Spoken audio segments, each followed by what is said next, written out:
Hey, are you even listening to me? We're talking about our daughter's future for her senior year, but my husband is just staring at his phone. I'm talking about something important here, shut up.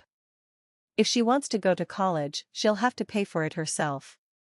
I don't have money to give to a daughter who can't even take care of her own grandmother. What does he mean by that? I wondered, looking at my husband Dave's phone. I saw something shocking on the screen. Dave and I have been married for 18 years.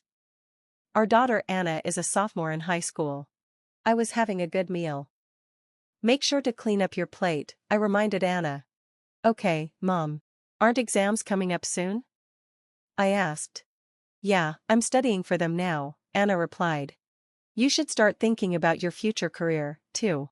I know, Mom. It was that time of year when I started worrying about Anna's future career, but I felt relieved that she was doing well. Our family of 3 was living peacefully together. But there was one thing that worried me, my mother-in-law, Judy. My own mother passed away soon after Dave and I got married. At her funeral, Judy said something really rude. You're my son's wife now, so don't cry about something like this, Judy said. How can you say that? I thought. The reason my mom died so young was because of her bad habits, she added, making fun of my mother. I was shocked and hurt by her insensitivity. That's really inappropriate. If you're going to talk like that, leave, I told her. Dave was angry with his mother, but I couldn't even respond because I was so stunned. Since then, we've had no contact with Dave's family, and I haven't seen my in-laws. Judy's behavior was terrible, but over time I felt my anger fade. We hadn't completely cut ties, but I wasn't sure if it was okay for us to keep avoiding them. After all, they're Anna's grandparents. After some time, I started thinking more about Judy and our situation.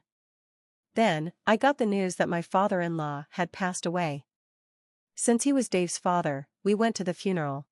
Judy was there, crying. I hadn't seen her in a long time, and she looked smaller and weaker. It seemed like she was truly grieving the loss of her husband. A few days later, Dave went to his parents' house to take care of funeral and inheritance matters. When he came home, he suggested that we move in with Judy. Mom is the only one left at the house now, and she seems really depressed, he said. I imagined Judy crying alone without my father-in-law. She must have been feeling very lonely, so I understood why Dave was worried about her. Okay, I agreed. I thought it would be good to help Judy, so we decided to move into her house. However, once we moved in, things started to change. I'm looking forward to living with you, Judy, I said, trying to be supportive. But Judy's attitude was different. You haven't done anything great as a wife. Now you should work hard to make up for it, she said. Now, make me some tea. Can't you see I'm depressed? You should be more considerate. Her words shocked me.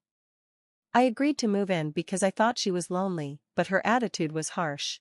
Both Dave and I worked, but Dave left all the house chores to me. Hey, is dinner ready? He asked when he got home from work. You're such a bad wife, ignoring your responsibilities at home, he said, disappointed. Why does she always complain about me? I thought.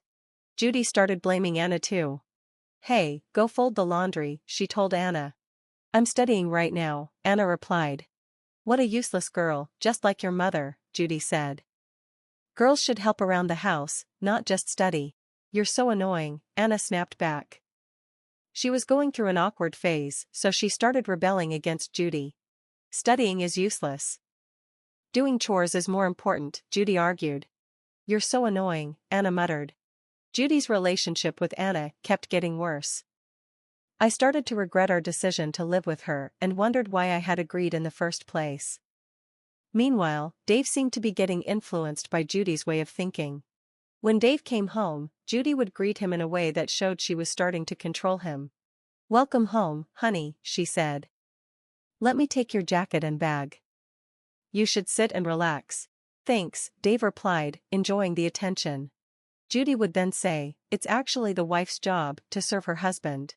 I wanted to teach Clara everything I would do as a wife, but it was hard because she didn't seem interested or take me seriously.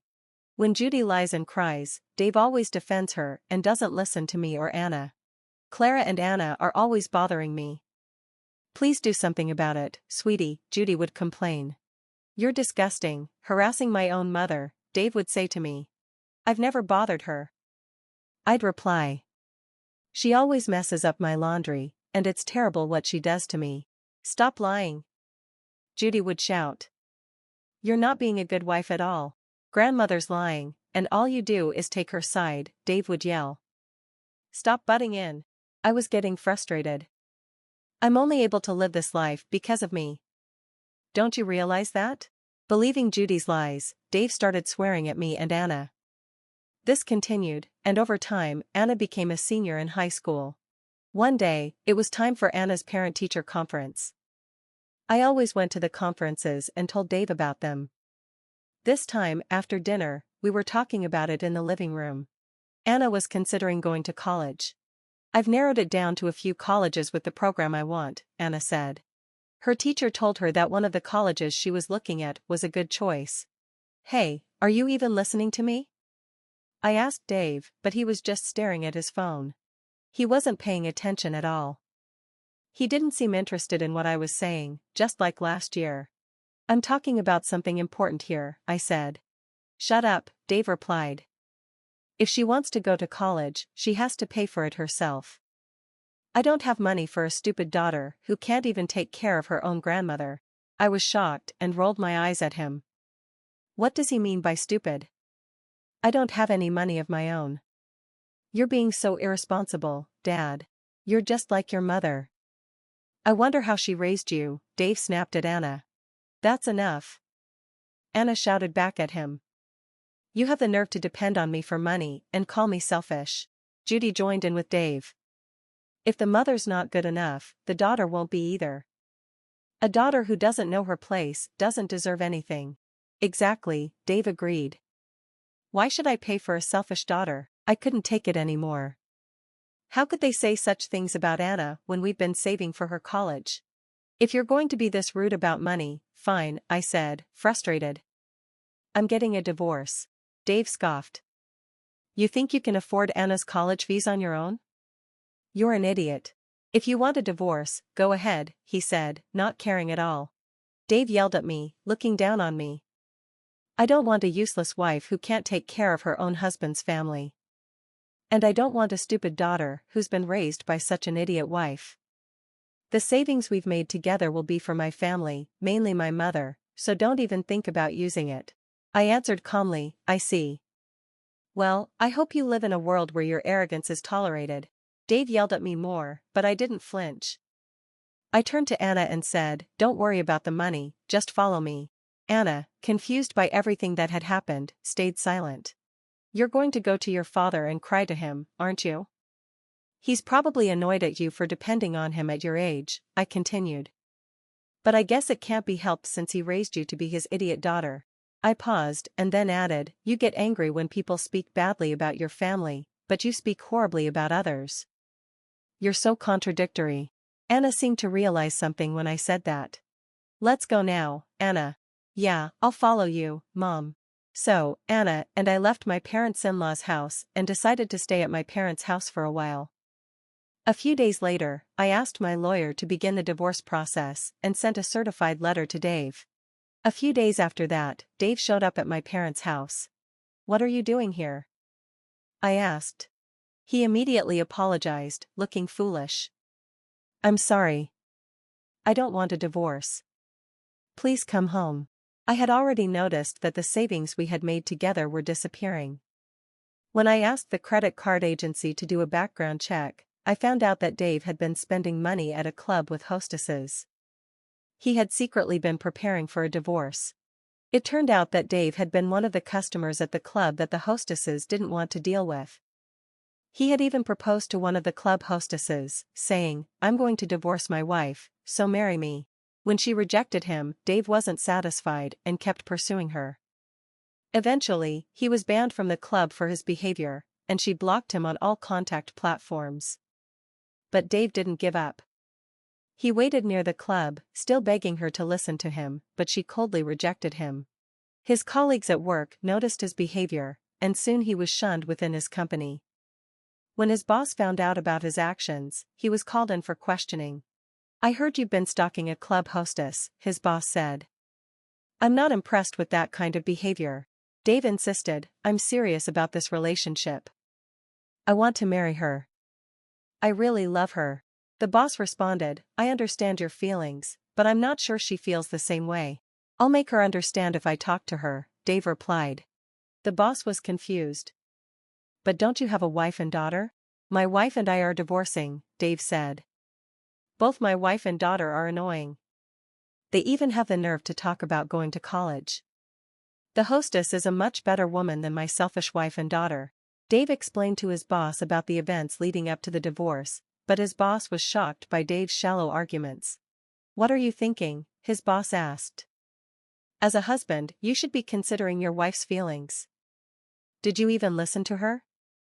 You only listen to your mother. You should be listening to your wife, too. And you're not taking your daughter's college plans seriously while you're chasing after another woman. How could you think what you're doing is okay as a father? Cool your head. Dave looked shaken after being confronted, and soon after, he was demoted and given a pay cut at work. I sent him a letter demanding a divorce and custody of Anna, along with a division of property. I also asked for the money he spent on the club to be part of the alimony.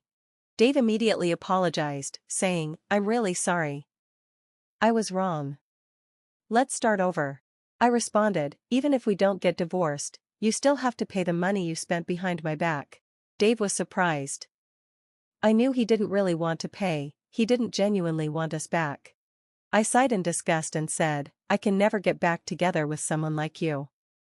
You've treated Anna and me terribly, deciding our future based on your selfish desires. You're only playing around with young girls.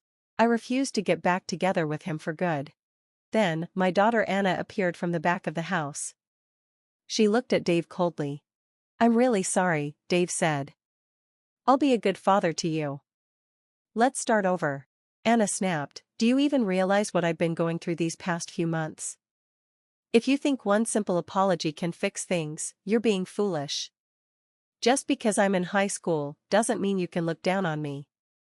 A father who ruins his daughter's future while paying for young women's company is gross and creepy. Dave was stunned by Anna's complete rejection. His shoulders slumped, and he left. Soon after, Dave fell into depression. He couldn't tell the difference between reality and his fantasies. He was also rejected by the hostess at the club. Finally, Dave gave up trying to win me back.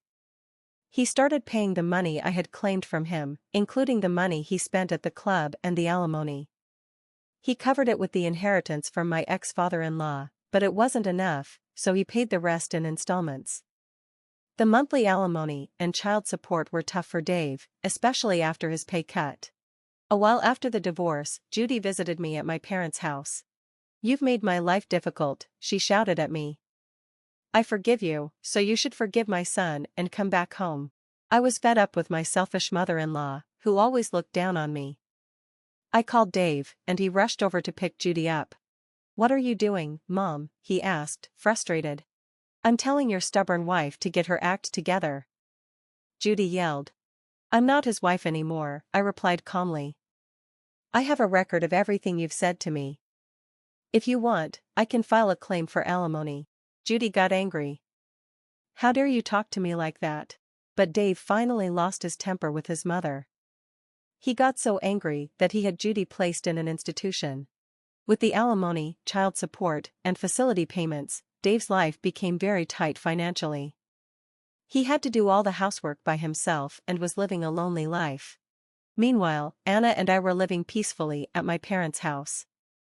Anna was working hard to pass the college entrance exams, despite everything that had happened. One evening, I brought Anna dinner. Why don't you take a break? I asked. Thanks, Mom. I was getting a little hungry, Anna replied. I'll eat now. I smiled at her. You're working hard, but don't push yourself too much. Anna looked at me and said, I'm my mother's daughter. I won't be unlucky with men like you. I'll do my best to become independent and live on my own, without depending on anyone. I laughed lightly. I'm proud of you, Anna. If you're working hard to follow your path, I'll support you. I just want you to be happy more than anything else.